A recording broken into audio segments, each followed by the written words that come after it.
Okay, hello. Okay, so hello. Okay, I'm Lama Caroline. In case you don't know who I am, yeah. Since 30 years, I had the good fortune to work together with Lama Gangchen Rinpoche. So, okay, so how did our self-healing start, yeah? Okay, so actually it starts in with the historical Buddha, actually, is Buddhism, no? And then through the Indian, Tibetan Buddhism, the Gelugpa tradition, which came to the West, thanks to many great lamas, but our tradition specifically is due to our teacher Lama Gangchen Rinpoche. So he came to the West in the early 80s, yeah, okay? He was invited to the West as a healer, yeah? There was one Italian lady called Giussi Gardenghi. She was full of cancer, so the Italian doctor said, there's no chance for you. In 3 months you will die. So I said, okay, if I'm going to die, I prefer to die in India, yeah? So then she went to India, and there in India, in Goa, she met Rinpoche. Rinpoche helped her, and actually she lived 28 years more than the doctor said was possible, yeah, okay? So of course she was super happy, yeah, that she wasn't dying, yeah? So then she invited Rinpoche, she had said, like me, there's many other friends, yeah, who were sick, yeah? Please come to the West, yeah? So she invited Rinpoche to Italy, South Italy, and Greece was the first places that Rinpoche went, yeah? Together with two people, Setan Gyurme and another Tibetan friend, yeah? So Rinpoche came to the West as a healer. So over the first 10 years he was going around healing people. So the doctors used to send all the most difficult, most chronically sick people, yeah? And then he saw it had very good results, because he was thinking he's not sure if his tradition would work in the West, because it's a different culture, yeah? But he saw his healing methods had the same for us in the West. So then he thought, okay, he thought, if I come to the West, what I'd like to do is show the power of my Gelugpa lineage, my Ganda Ningu lineage, yeah? I'd like to share these healing methods with many beings, yeah, okay? So anyway, so he start like this. So then he come to Greece. His first centre was in Lesbos Island, yeah, actually. One man called Yogo, he invited Rinpoche, and the first centre was there. And then later Rinpoche established his, let's say, second set of centres in Italy, yeah. So he first he was in near Assisi in Gubbio, and he start around there. But then he was invited to the Milan area, because he had many disciples around here, and they invited him, saying, actually, we need you much more in Milan than Gubbio. Tuscany is super nice. Milan is very hard, very difficult, so we need you more here, yeah? So then Rinpoche came to Milano, and there was one incredible lady called Fakyaruli who invited Rinpoche, and the first little apartment that Rinpoche had in Milan was her apartment, yeah? She invited him, yeah? Okay, so it started like this. Later, Rinpoche got to know Franco Ciccarelli, and Franco kindly offered the place that became our Kumpen Lama Gangchen Centre, yeah? So I think that was inaugurated in 1988, yeah? Okay. So in that time, Rinpoche was doing he was teaching one mantra, Om Muni Muni Maha Muni Shakyamuni Soha, and the 4 limitless meditations, yeah? May all beings have happiness and its causes. May all beings be free from suffering and its causes. May all beings never be separated from the great happiness that is beyond all misery. May all beings dwell in equanimity, yeah? Free from aversion, to the ones you don't like, and attraction to the ones you do like, yeah? So he was teaching this, actually, yeah? Then he start with the White Tara practice, the Open Eye Chenrezi, yeah, this kind of practices, going around many, many places, yeah?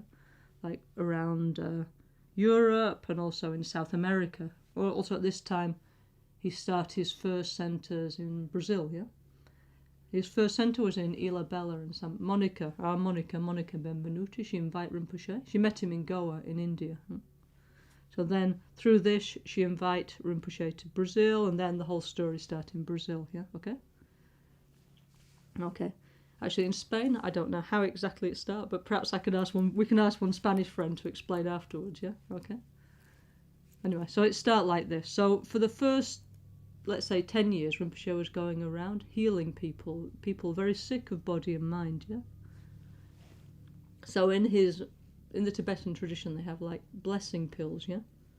okay, with some like special holy blessed substances, yeah, and also like clay from the Himalayas, this kind of stuff, yeah. So Rinpoche has two pills very famous called we call them Gantch. We used to call them Gangchen Mama and Papa pills, red and white pills, yeah, okay. So he was giving this to all these very sick people, yeah, these two pills, yeah, blessing pills. Actually, inside is clay, actually, you know, yeah, from the Himalayas, from holy places, yeah, from his monastery. And he was giving this mantra, Om Muni Muni Maha Muni Shakyamuni, so I'm for limitless. And we saw many people were starting to get better, yeah.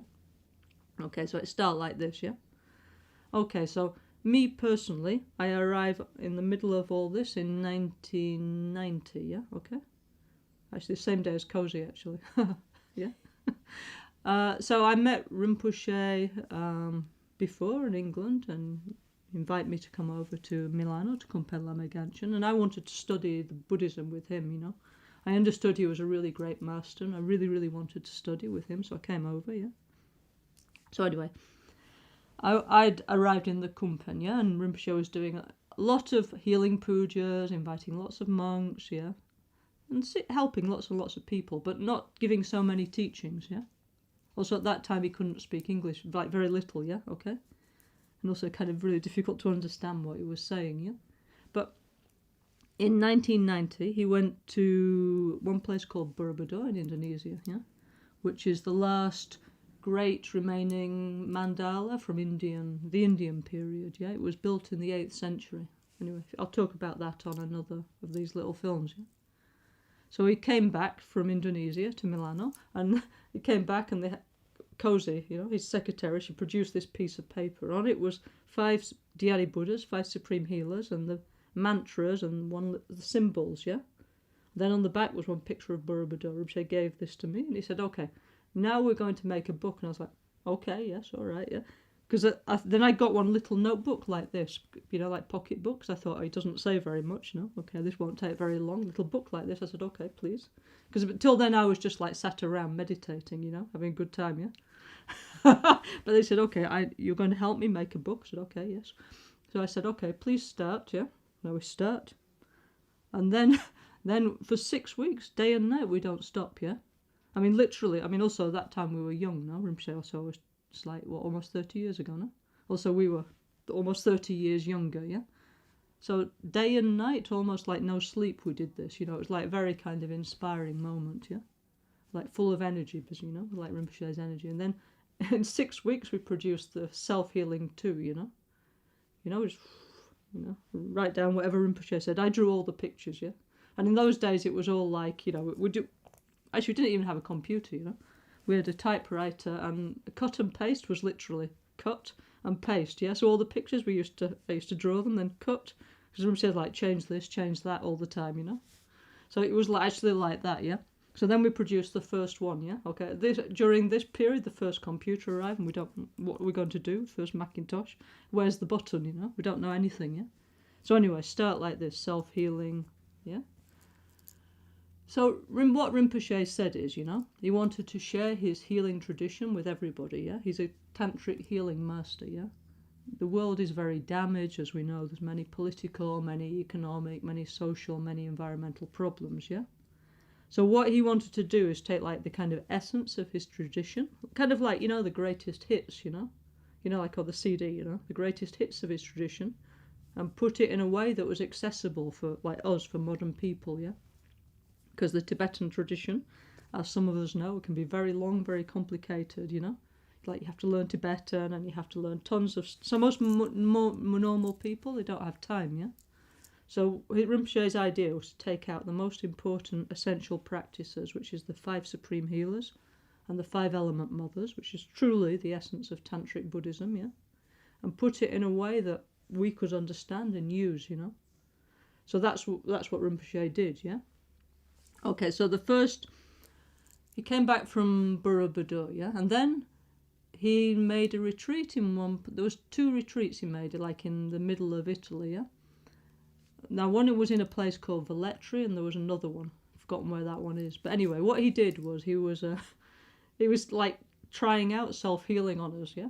Because, you know, we'd never seen anything like this before, you know?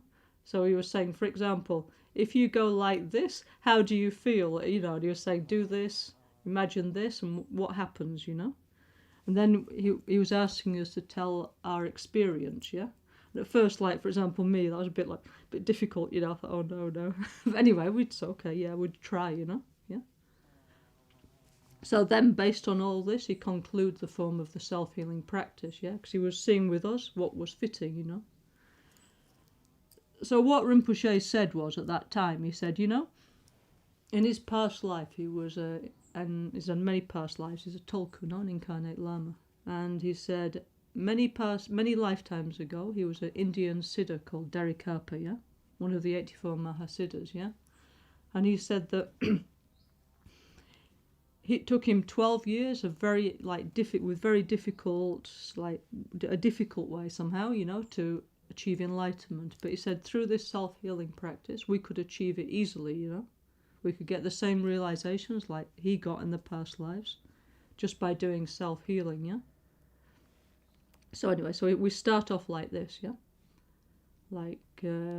So we start in Italy with the self-healing practice. So then we're traveling around everywhere with Rinpoche, and everywhere around the world literally is teaching self-healing, you know? Like all over Europe and South America and in Asia. Incredible places, you know, like to anybody, you know. Like I remember one time we went to a shopping centre in Russia, yeah. And he was like, okay, now we're going to do self-healing. So we stood in the middle of this, like, you know, commercial centre, and we were doing like self-healing, you know. And everybody's going past like this, you know. And he was just going, like, it was everywhere, you know, like every occasion he met somebody. He was making us all do like self-healing in front of them, you know. Because he was trying to like promote self-healing around the world. Because he said, you know, Buddha's message is for everybody. It doesn't matter whether you're old, young, whoever, you know. It doesn't matter if you're Buddhist, yeah. Point is, you know, the Buddhist method works, yeah. So I want to share freely the Tantra with everybody, yeah. Also, we went to India, no? And he presented in the monasteries, yeah, in Sera and Gandhan.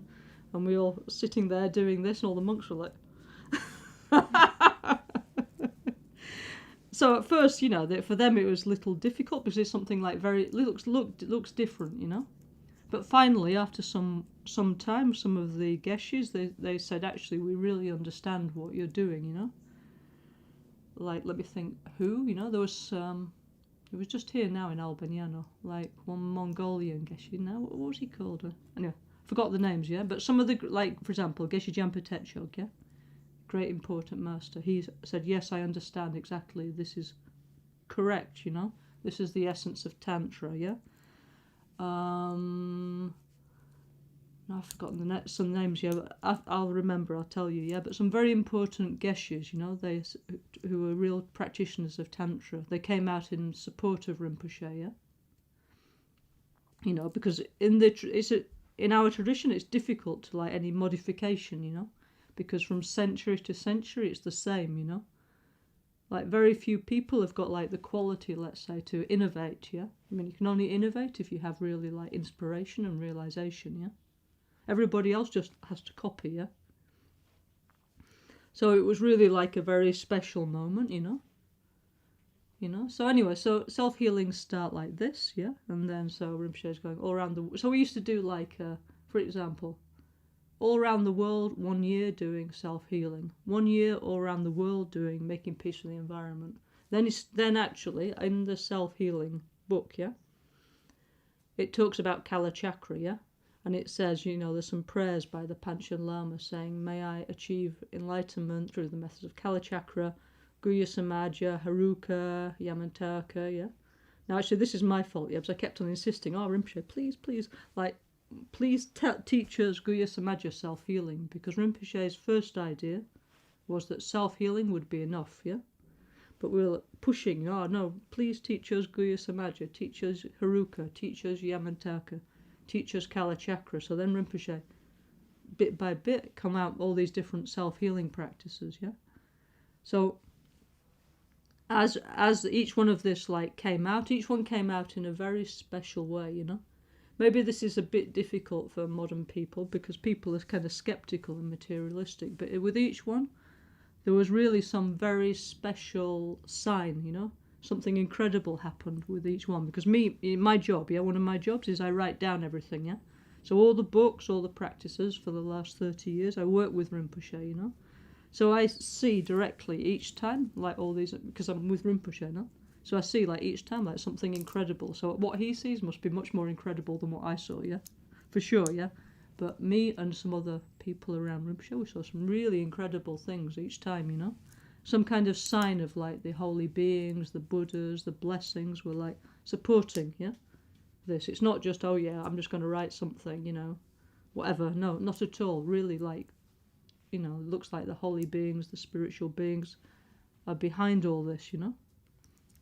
I mean, when Rinpoche decided to start self-healing in Borobudur in Indonesia, he had many visions, no, of the gurus, the Buddhas, the holy beings, like agreeing, you know, because he asked permission, can I do this? So he had a vision and they said yes, yeah. So honestly, I can tell you, each time, you know, we make all this Haruka and Yamataka, self-healing, everything, Chittamanitara, everything, come incredible like signs and visions, you know. That's why I completely believe in it, you know. Because I see, you know, all this myself, and like I say, what Rinpoche must have seen, I don't know, like incredible things. I see a little bit, yeah. So it's all really true. Anyway, so then gradually, you know, build up all the centres around the world, still in progress. We develop many beautiful practices, still in progress. Now we're trying to build up a school, you know, of self-healing, with sutra and tantra and medicine and astrology and Trilko yoga, all the different facets of self-healing, yeah? So anybody who'd like to join, welcome. Anyway, if you want to know more, happy to tell you more later. This is like generally, okay? Very roughly, yeah? Just talking like that. If you want to know more, I have a lot more to say on the subject, yeah? See you all later. Thank you.